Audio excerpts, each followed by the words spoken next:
दोस्तों नमस्कार, बहुत स्वागत है। लेटेस्ट वीडियो आपको देखने को मिलेगा। यहाँ पर हम बहुत ही ज़्यादा इम्पोर्टेंट और सेलेक्टेड क्वेश्चन आए हैं, तो नए वीडियो पर नए सेलेक्टेड क्वेश्चनों के साथ आपका एक बार फिर से स्वागत है। आप सभी से निवेदन रहेगा, अगर आपने अभी तक चैनल को सब्सक्राइब नहीं किया है तो जल्दी से चैनल को सब्सक्राइब कर लें, बिल्कुल फ्री में। तो अभी परीक्षाओं का समय चल रहा है और इन परीक्षाओं में चाहे शिक्षक की भर्तियाँ हों या अन्य एग्ज़ाम हो, उनमें जो क्वेश्चन आ रहे हैं तो हमारे वीडियो में वह क्वेश्चन बहुत सारे देखने को मिलेंगे, क्योंकि हम लगातार एनालिसिस करके जो क्वेश्चन पहले कई बार आए हुए हैं और लगातार जो कॉमन क्वेश्चन हैं वो आते हैं, वही आपके लिए प्रोवाइड करा रहे हैं। तो यहाँ पर शुरुआत करते हैं क्वेश्चन के साथ ही इनका जो है विवरण और एक्सप्लेनेशन, जिससे आपको पूरा फायदा एक क्वेश्चन के साथ 4 से 5 क्वेश्चन आपके क्लियर हो जा रहे हैं। तो यहाँ पर पहला क्वेश्चन आप देखिए, क्वेश्चन है बालों की ब्लीचिंग में प्रयुक्त होता है। बाल जैसे ड्राई करते हैं, उसमें मेहंदी लगाते हैं, काला हो ब्राउन हो, कोई ब्लीचिंग यहाँ पर करते हैं, उस चीज़ का यहाँ पर क्वेश्चन बना हुआ है कि बालों की ब्लीचिंग में प्रयुक्त होता है। यानी बालों को जब रंग रोगन करते हैं, रंगते हैं, तो उसमें कौन सा ब्लीचिंग में प्रयुक्त होता है केमिकल।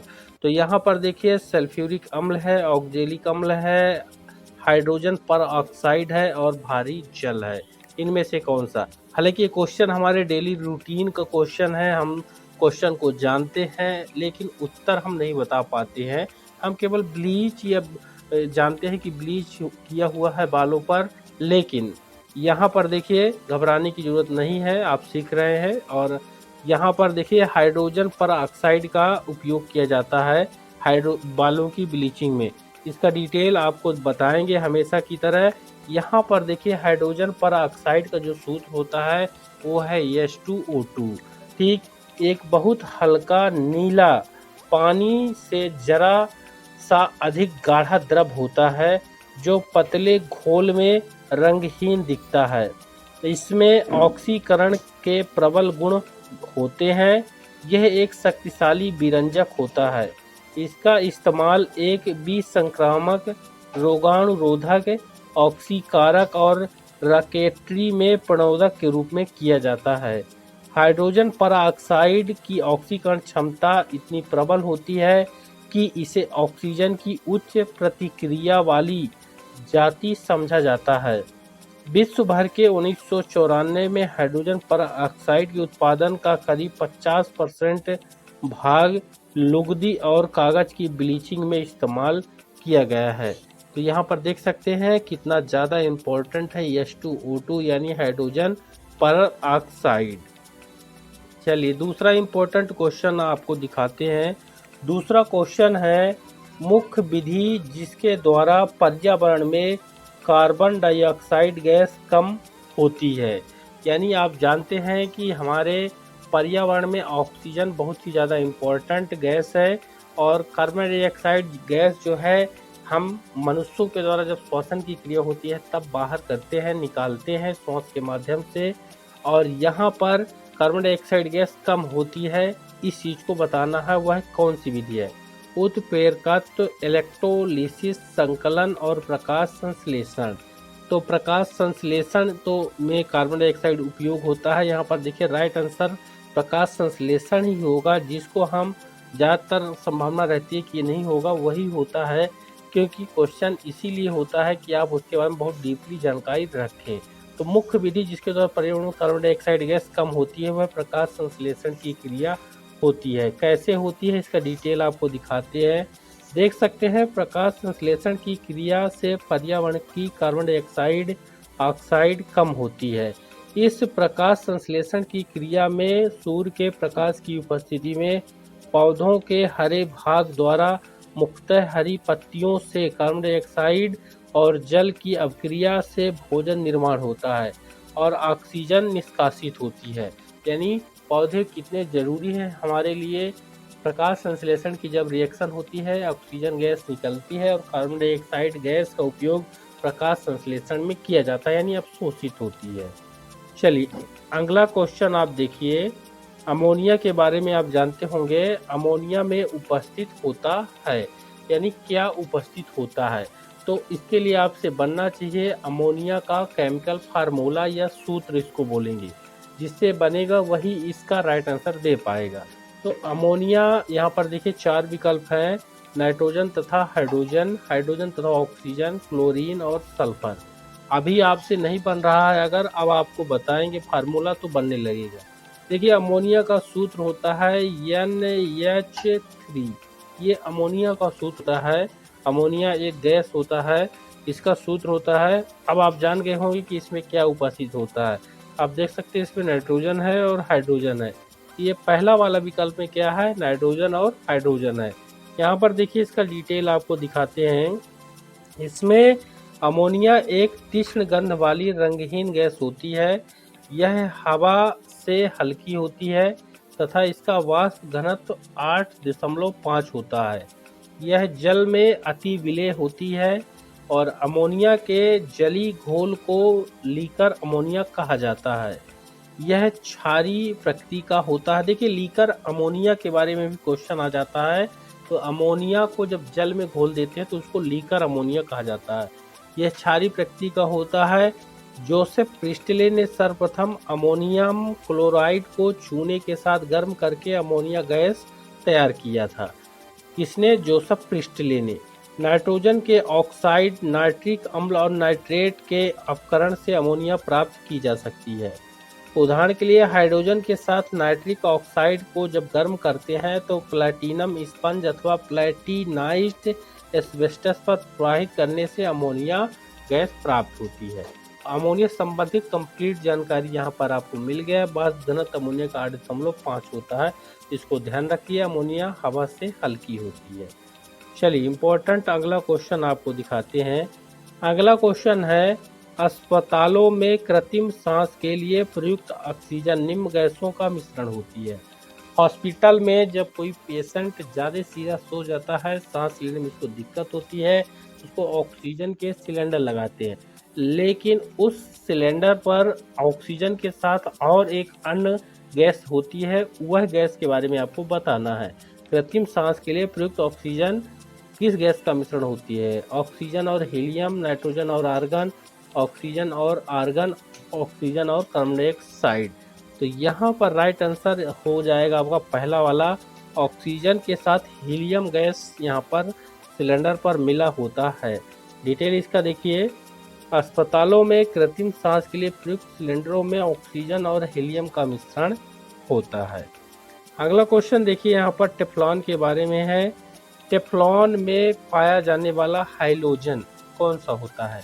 तो ये उसी से बनेगा जो टेफ्लॉन का सूत्र रासायनिक फार्मूला जानेगा। टेफ्लॉन में पाया जाने वाला हाइड्रोजन कौन सा है? क्लोरीन है, फ्लोरीन है, ब्रोमीन है, आयोडीन है। ये सभी हाइड्रोजन है, FCl-Bri हाइड्रोजन समूह है। लेकिन टेफ्लॉन में कौन सा पाया जाता है? सही उत्तर हो जाएगा आपका ऑप्शन बी, फ्लोरीन। तो फ्लोरीन के बारे में यहाँ पर टेफ्लॉन के बारे में आपको डिटेल दे देते हैं। टेफ्लॉन रासायनिक रूप से निष्क्रिय एवं ऊष्मा प्रतिरोधी बहुलक होता है। ध्यान रखिएगा, यह निष्क्रिय और ऊष्मा प्रतिरोधी होता है। यह ताप, अम्ल एवं क्षार की क्रिया के प्रति प्रतिरोधी होता है। यह विद्युत धारा का कुचालक होता है। टेफ्लॉन में पाया जाने वाला हाइड्रोजन फ्लोरीन होता है। तो ये फ्लोरीन यहाँ पर टेफ्लॉन में पाया जाएगा। अगला इम्पोर्टेंट क्वेश्चन देखिए।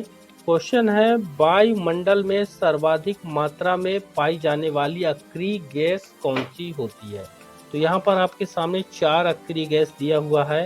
हीलियम है, नियॉन है, ऑर्गन है और क्रिप्टॉन है। अब यहाँ पर पूछा हुआ है कि वायुमंडल में सर्वाधिक मात्रा में पाई जाने वाली अक्रिय गैस कौन सी होगी? तो इसको राइट आंसर यहाँ पर देखिए, आर्गन जो होती है ये राइट आंसर यहाँ पर होगा। इसका डिटेल आपको दे देते हैं। डिटेल आर्गन को AR से दर्शाते हैं, यहाँ पर देख सकते हैं। आर्गन AR प्रकृति में वायुमंडल में सबसे अधिक मात्रा में पाई जाने वाला अक्रिय गैस है।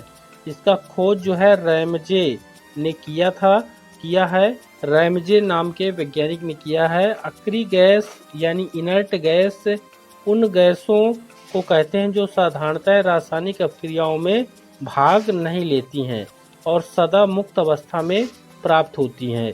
इनमें होता है helium, neon, argon, krypton, xenon, radon, ये सम्मिलित हैं आर्गन गैस, जो कि 18 नंबर वर्ग में आपको मिलेगा। इनको उत्कृष्ट गैस के नाम से भी जानते हैं।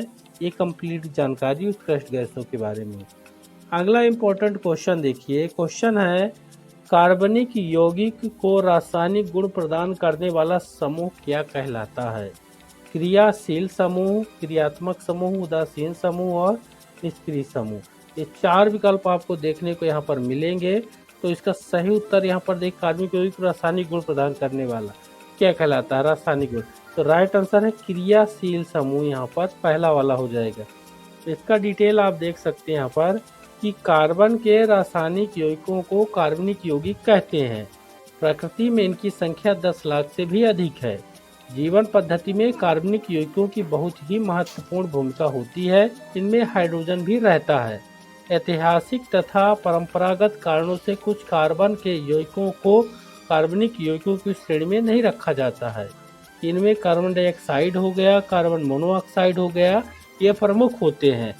तो इनको कार्बन की श्रेणी में नहीं रखेंगे। सभी जैव अणु जैसे कार्बोहाइड्रेट हो गया, अमीनो अम्ल हो गया, प्रोटीन हो गया, आरएनए, डीएनए, ये कार्बनिक यौगिक की श्रेणी में आते हैं, कार्बनिक यौगिक ही होते हैं। लेकिन ये दो जो गैसें हैं, कार्बन डाइऑक्साइड, कार्बन मोनोऑक्साइड, इनमें कार्बन है लेकिन इनको कार्बनिक यौगिक में नहीं रखते हैं। इस चीज़ को आपको ध्यान रखना। अगला इम्पोर्टेंट क्वेश्चन देखिए, समावैवी यौगिक भिन्नता प्रदर्शित करते हैं किसमें? भौतिक गुणों में, रासायनिक गुणों में, अणुसूत्र में, उपयुक्त सभी में। तो समावैवी यौगिक किसमें भिन्नता दर्शाते हैं? समावैवी यौगिक जो होते हैं, तो देखिए भौतिक गुणों में ये भिन्नता दर्शाएंगे। राइट आंसर पहला वाला हो जाएगा। देखिए समावैवी यौगिक से अभिप्राय है कि वे यौगिक जिनके अणुसूत्र तो समान होते हैं परंतु संरचनात्मक सूत्रों में भिन्नता होती है, वो समावैवी यौगिक होते हैं। ठीक, यानी बाहर की संरचना उनकी अलग होगी। इस कारण ऐसे यौगिकों के गुण भी भिन्न होते हैं। Ethyl alcohol, dimethyl ether एक दूसरे के समावैवी होते हैं।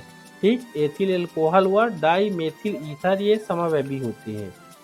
चलिए अगला क्वेश्चन देखिए, क्वेश्चन है बायोगैस का मुख्य घटक पूछा गया कौन सा है? हाइड्रोजन है, मीथेन है, ब्यूटेन है, एसिटिलीन है।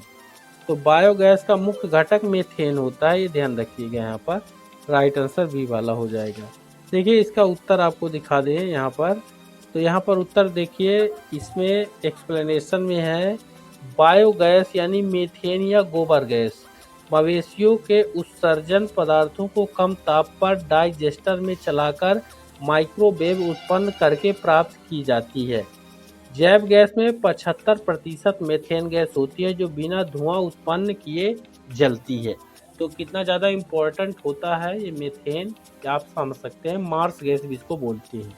तो बायोगैस या मीथेन या गोबर गैस इसी को बोलते हैं। ठीक, फिर अगला क्वेश्चन है, इम्पोर्टेंट क्वेश्चन आपको दिखाते हैं। क्वेश्चन देखिए, क्वेश्चन है कि उन शराब त्रसादियों में जिनके परिणाम स्वरूप अंधता आती है, हानिकारक पदार्थ कौन से होते हैं? यानी शराब पीने के कारण आपने देखा होगा कहीं की मृत्यु भी होती है, लेकिन यहाँ पर क्वेश्चन है कि शराब त्रसादी कौन सी है जिसके कारण जो है अंधता, यानी व्यक्ति, पीने वाला व्यक्ति जो है उनमें अंधेपन का रोग, बीमारी हुआ है। मिथाइल, यहाँ पर राइट आंसर है मिथाइल एल्कोहल के कारण। मिथाइल एल्कोहल अगर है शराब में तो यहाँ पर अंधता होगा व्यक्ति में। इसके आपका डिटेल दे देते हैं। मिथाइल एल्कोहल जो होता है यह एक विषैला द्रव होता है जिसका गंध शराब की तरह ही होता है। इसके सेवन से व्यक्ति अंधा हो जाता है तथा अधिक मात्रा में पी लेने से मृत्यु तक भी हो सकती है। जहरीली शराब पीने वालों की अधिकांशतः मृत्यु इसी मिथाइल एल्कोहल के कारण होती है। इसे सबसे पहले लकड़ी के भंजन आसवन से बनाया गया था। इसका उपयोग पेट्रोल के साथ मिलाकर ईंधन के रूप में, कृत्रिम रंग बनाने में तथा वर्निश आदि के विलायक के रूप में होता है। यहाँ पर आपको याद दिला दे कि एल्कोहल जो सेवन होता है शराब के रूप में वो इथाइल एल्कोहल होता है, लेकिन अगर उसकी जगह मिथाइल एल्कोहल का उपयोग कर लेंगे तो मृत्यु होगा, व्यक्ति में अंधता आएगी, ये तमाम तरह के यहाँ पर लक्षण समझ में आएंगे। तो दोस्तों, आज का वीडियो कैसा लगा कमेंट में अपनी राय बताएं। चैनल पर अगर नए हैं तो चैनल को फटाफट सब्सक्राइब कर लें